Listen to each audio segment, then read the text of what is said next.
kaji lima wujud manungsa dinuwih ilmu sumber tulodo uga lakone ada ing Allah mana niate tansah waskita mana niate tansah waskita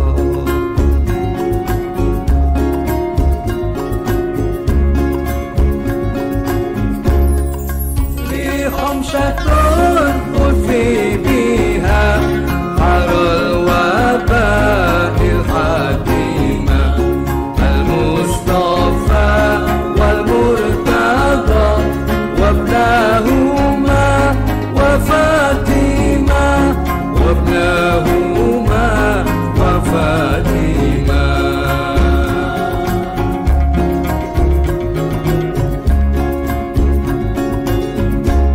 Kanjeng Muhammad Rasulillah Sayyidatun Nisa Siti Fatimah Sayyidina Ali karamallahu wajhah putra kekalih Hasan lan Husain putra kekalih Hasan lan Husain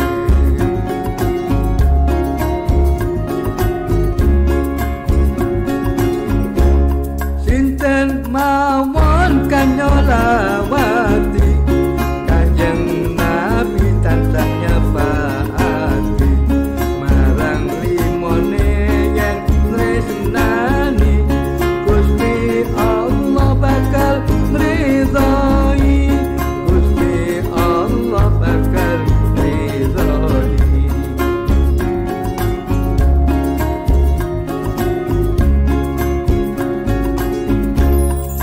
li khamsatun ufi biha harul waba'il hadimah al-mustafa wal murtada wabnahuma wa fatima wabnahuma wa fatima Allahumma salli wa sallim wa barik alaihi para malaikat pada sholawat bumilan langit sedaya hikmat sibolimo minante Allah sibolimo satruning dosa sibolimo satruning dosa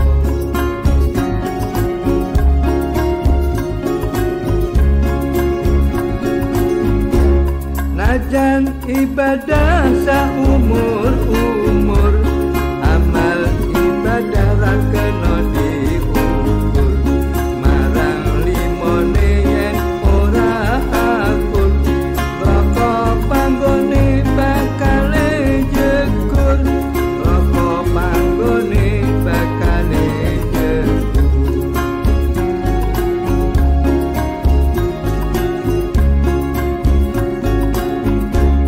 boten bakal ketrima salate yen boten maos sholawate Imam Syafi'i ngendikake niki bukti agung derajate niki bukti agung derajate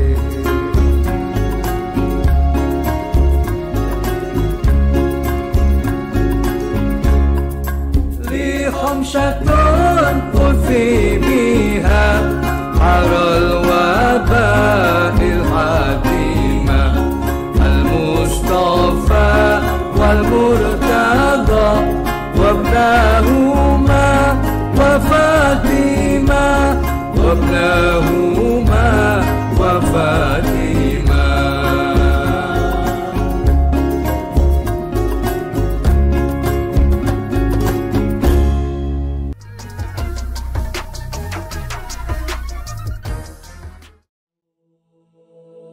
السلام عليك يا رسول الله ورحمة الله وبركاته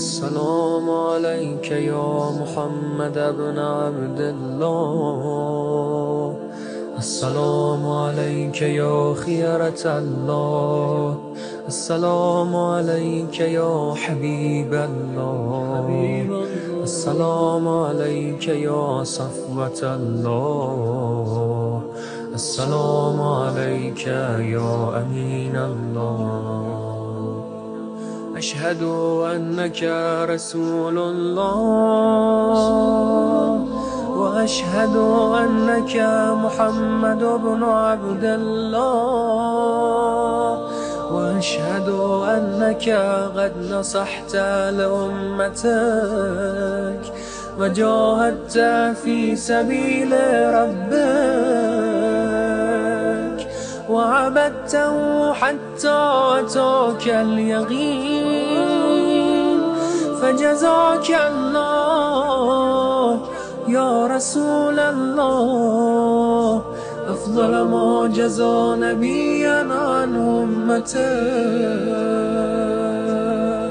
اللهم صل على محمد وآل محمد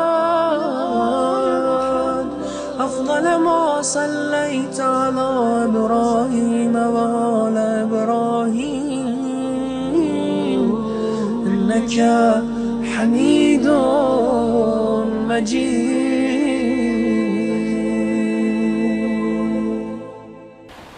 Bismillahirrahmanirrahim. Alhamdulillah Rabbil Alamin. Assalamualaikum ayuhan nabi wa rahmatullah wabarakatuh. Assalamu alayna wa ala ibadillahi salihin. Assalamualaikum warahmatullahi wabarakatuh. Asyhadu an la ilaha illallah wahdahu la syarikalah wa asyhadu anna sayyidana Muhammadan abduhu wa rasuluh la nabiyya ba'dah. Allahumma salli wa sallim wa barik ala sayyidina Muhammad wa ali sayyidina Muhammad wa ajil farajah. If we could look deeper. Saudara sekalian rahimakumullah, kunuzul hikmah.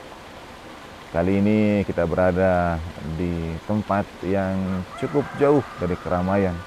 Untuk mengakses tempat ini kami memasuki pesawahan, keluar dari jalan besar di tengah-tengah perkampungan, udara yang bersih dan pemandangan sumber air yang sangat jernih. If we could look only deeper.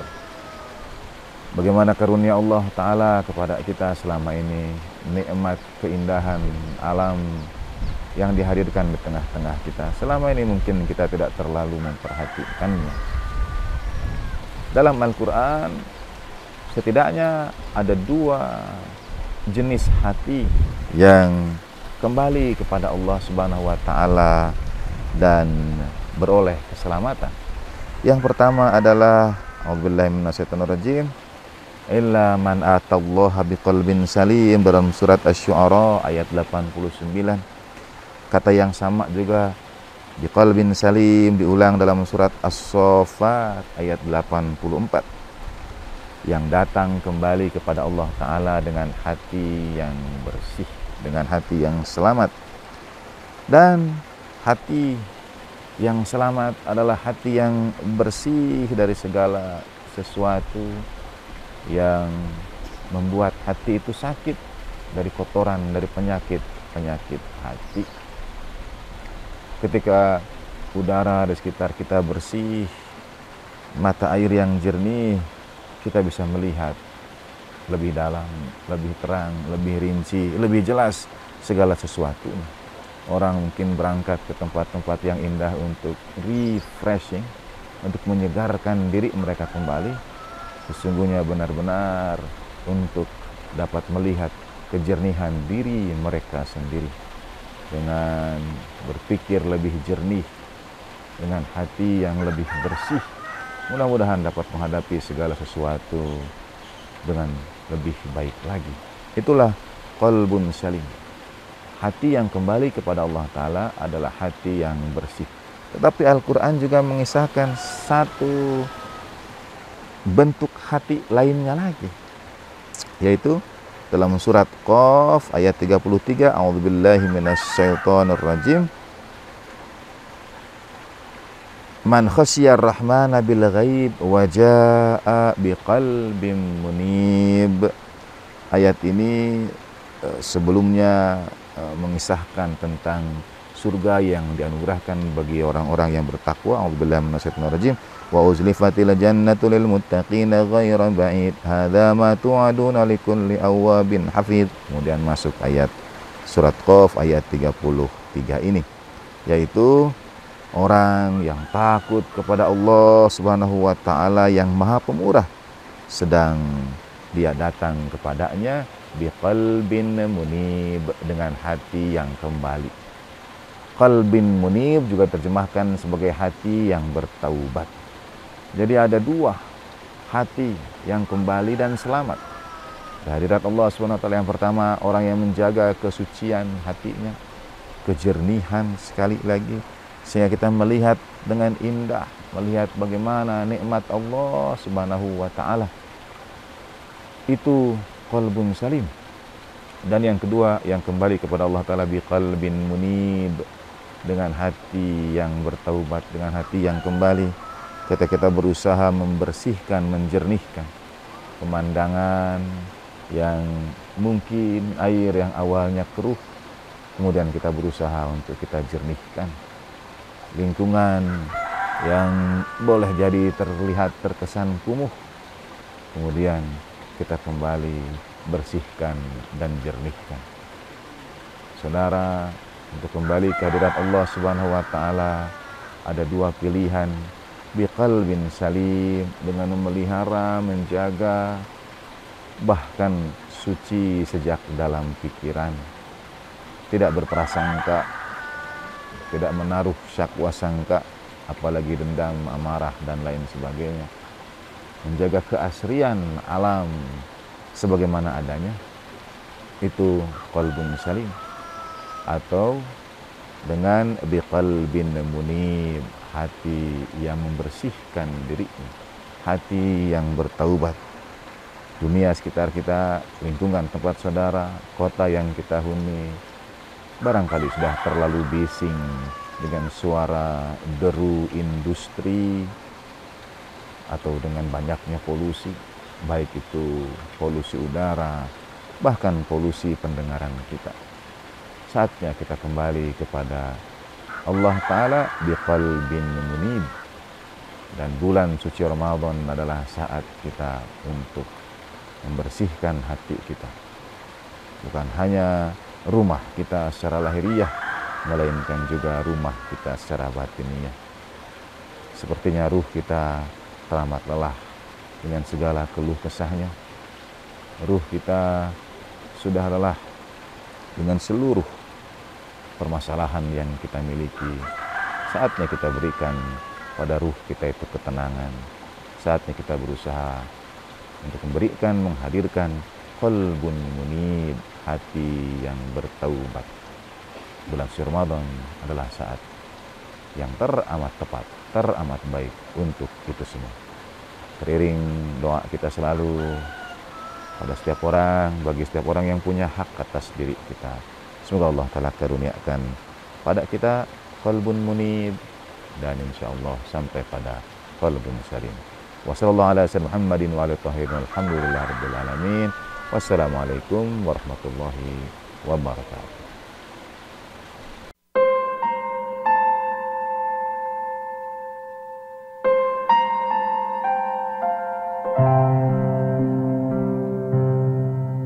Bismillahirrahmanirrahim. Assalamualaikum warahmatullahi wabarakatuh. Alhamdulillahirabbil alamin. Shalatu wassalamu ala sayyidil anbiya'i wal mursalin wa ala alihi thayyibin tahirin wa ashabihil muntajabin. Rasulullah sallallahu alaihi wasallam bersabda, amal apa yang paling utama? Rasulullah kemudian mengeluarkan lidahnya dan menyimpan jarinya di antara lidahnya. Maksudnya amal yang paling utama ialah membiasakan diam. Dari Anas bin Malik, Rasulullah Shallallahu Alaihi Wasallam bersabda, tidak akan lurus iman seseorang sebelum lurus hatinya, dan tidak akan lurus hatinya sebelum lurus lidahnya, dan tidak akan masuk ke surga orang yang tidak membuat aman tetangganya dari gangguan lidahnya. Barang siapa yang ingin selamat, maka lazimkanlah baginya berdiam diri. Rasulullah SAW bersabda dari hadis yang diriwayatkan oleh Sa'id bin Jubair, apabila seorang anak Adam memasuki waktu pagi, seluruh anggotanya mengingatkan lidahnya, takutlah kamu kepada Allah dalam urusan kami, karena kalau engkau lurus, hei lidah, luruslah seluruh kami ini, dan kalau engkau bengkok, bengkok jugalah kami semua. Diriwayatkan juga dalam hadis yang lain, laisa syai'un minal jasad ila yashku ilallahi al-lisan ala hiddatih. Tidak ada satu bagian pun dalam tubuh manusia kecuali nanti pada hari kiamat akan mengadu kepada Allah, mengadukan lidah karena ketajamannya. Aku pernah mendengar Rasulullah bersabda, inna aktsara khotoya bani Adam fi lisani. Kebanyakan dosa manusia itu berasal dari lidahnya. Nabi juga bersabda, barang siapa yang menahan lidahnya, Allah akan menyembunyikan aibnya. Dan barang siapa yang mengendalikan amarahnya, Allah akan menahan azabnya. Dari Sofwan bin Salim, Rasulullah SAW bersabda, ketahuilah, aku beritahukan kepadamu ibadah yang paling mudah dan paling ringan untuk dilakukan oleh tubuh kalian, yaitu diam dan berakhlak baik. Ibadah yang paling gampang dilakukan oleh tubuh kita ialah diam. Sholat harus menggerakkan tubuh kita, haji apalagi, tapi diam itu adalah ibadah yang paling ringan bagi tubuh. Di dalam hadis yang diriwayatkan oleh Bukhari, Nabi menjelaskan ciri orang yang beriman kepada Allah itu ialah, barang siapa yang beriman kepada Allah dan hari akhir, hendaklah ia bicara yang baik atau diam. Jadi ciri seorang mukmin itu ialah bicara baik atau dia diam. Dalam hadis lain Rasulullah SAW bersabda, Allah menyayangi seorang hamba yang kalau ia bicara, ia memperoleh keuntungan dari bicaranya, dan apabila diam, dia selamat. Saya tidak akan membacakan hadis-hadis yang lain. Al-Ghazali menyebutkan, kita bisa membagi pembicaraan kita ini kepada 4 bagian. Bagian pertama adalah pembicaraan yang isinya hanya bahaya saja, yang membahayakan diri kita, seperti bohong, seperti ghibah, mempergunjingkan orang lain, seperti membicarakan kebatilan, bertengkar, atau mengucapkan kata-kata yang kotor, kasar, atau keji. Itu adalah pembicaraan yang seluruhnya bahaya. Kita sudah pernah menceritakan di sini sebuah hadis bahwa kalau kita mempergunjingkan orang lain, nanti pada hari kiamat ada orang yang diberi kitab amalnya. Ketika dia buka kitab amalnya itu, dia tidak melihat satupun amal soleh dalam kitabnya itu, sehingga dia berkata, Tuhan, ini bukan kitabku. Dan Tuhan berkata kepadanya, itu kitabmu, tapi amal soleh yang kamu lakukan itu sudah aku pindahkan kepada kitab orang yang pernah engkau pergunjingkan. Nanti pada hari kiamat ada juga orang yang melihat banyak amal soleh di dalam kitabnya itu, sehingga dia juga berkata, ini bukan kitabku ya Allah, itu kitab kamu, aku isikan kepadanya amal soleh orang yang mempergunjingkan kamu. Setelah saya baca hadis itu, saya berharap betul banyak orang mempergunjingkan saya, memfitnah saya, menjelek-jelekan saya. Dan hadis itu betul-betul membahagiakan hati, kan? Karena biasanya kita sakit hati, tidak enak tidur, kita dengar ada orang mencaci maki kita, memfitnah kita, mempergunjingkan kita dengan omongannya. Walaupun kita sering berkata, ada itu peribahasa bahasa Inggris, batu bata mungkin bisa mematahkan tulangku, tetapi lidah tidak akan pernah menyakiti hatiku. Bohong itu. Malah batu bata bisa tidak memecahkan tulang kita. Yang bisa memecahkan tulang kita adalah perhatian kita kepada pembicaraan yang menyakitkan hati kita. Ada orang yang terus-menerus sakit karena beberapa kalimat saja. Dia simpan itu di dalam hati, tidak akan pernah saya lupakan sampai maut menjemput saya sekalipun. Itu menyiksa diri karena ucapan-ucapan orang. Dan memang kita bisa tersiksa karena kata-kata yang diucapkan oleh orang lain. Tapi kita kalau kita perhatikan hadis ini, sudah kita tidak akan lagi sakit hati lagi. Kalau sakit juga alhamdulillah.